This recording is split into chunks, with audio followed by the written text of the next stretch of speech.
ভাই 2 লক্ষ মানুষ বসে আছে একটা মাঠের মধ্যে। July 16, 1950, Rio de Janeiro, Brazil. 1950 সালের আগ পর্যন্ত এত মানুষ একসাথে বসে নাই একটা খেলা দেখার জন্য। যেই মাঠে ওরা বসে আছে সেই মাঠের নাম মারাকানা স্টেডিয়াম। কেন এতগুলো মানুষ একসাথে বসে আছে? সামনে ফাইনাল খেলা চলছে, ব্রাজিল ভার্সেস উরুগুয়ে। একটু পরে ব্রাজিল তার নিজের মাটিতে বিশ্বকাপ জিততে যাচ্ছে এন্ড খেলার হাফ টাইম হয়ে গেছে। ব্রাজিল 1-0 গোলে আগায় আছে। ব্রাজিল খুব ভালোভাবেই খেলতেছে এন্ড পুরো দেশে সেলিব্রেশন শুরু হয়ে গেছে। নিউজ পেপারে হেডলাইন দিয়ে নিউজ পেপার অলরেডি প্রোডাকশনও চলে গেছে, ব্রাজিল তার নিজের মাটিতে বিশ্বকাপ জিতছে। রাস্তায় অলরেডি অনেকে নাচা শুরু করে দিছে, সাম্বা নৃত্য, ব্রাজিলের আনন্দের নৃত্য। এরপর যা হলো তা শোনার জন্য তোমরা মোটেও প্রস্তুত না। ব্যাপারটা পুরোটাই একটা ভয়ঙ্কর দুঃস্বপ্নের মতো। ব্রাজিল তার নিজের মাটিতে হেরে গেছে। কিভাবে হারছে? ব্রাজিল অনেক অনেক অনেক ভালো খেলতেছিল, এরপর উরুগুয়ে একটা গোল দিল, ম্যাচ 1-1 হয়ে গেল, এরপর উরুগুয়ে আরেকটা গোল দিল। এইভাবে ভয়ঙ্কর দুঃস্বপ্নটা বাস্তবে পরিণত হয়। 2 লক্ষ মানুষের সামনে ব্রাজিল পৃথিবীর সবচেয়ে বড় ওয়ার্ল্ড ইভেন্ট গুলার মধ্যে একটাতে ব্রাজিল হেরে গেল। মাঠের মধ্যে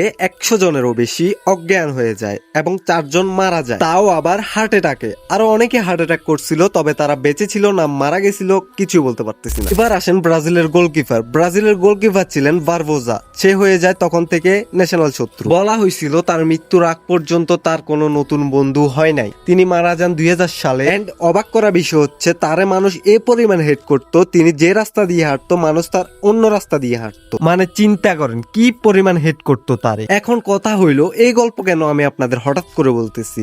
এই গল্প হঠাৎ করে বলার কারণই হইলো আমরা বাংলাদেশে অনেক ব্রাজিল সাপোর্টার আছি। ব্রাজিলের হলুদ কালারের জার্সি আমরা পরি, ব্রাজিলের পতাকা আমরা ঝুলাই, ব্রাজিল হারলে আমরা কষ্ট পাই, ব্রাজিল জিতলে আমরা খুশি হই। কিন্তু ব্রাজিলের ইতিহাস সম্পর্কে কি আমরা জানি? পৃথিবীর সবচেয়ে অদ্ভুত ফেসিলিটিং ড্রামাটিক দেশগুলোর মধ্যে একটি হচ্ছে ব্রাজিল। আজকের ভিডিওটা কেমন লাগছে আপনাদের কাছে? যদি ব্রাজিলের ইতিহাস সম্পর্কে জানতে চান তাহলে কমেন্ট করে জানান। আমি নেক্সট ভিডিওতে ব্রাজিলের ইতিহাস সম্পর্কে আপনাদেরকে বলবো। সো গাইস, দেখা হচ্ছে নেক্সট ভিডিওতে।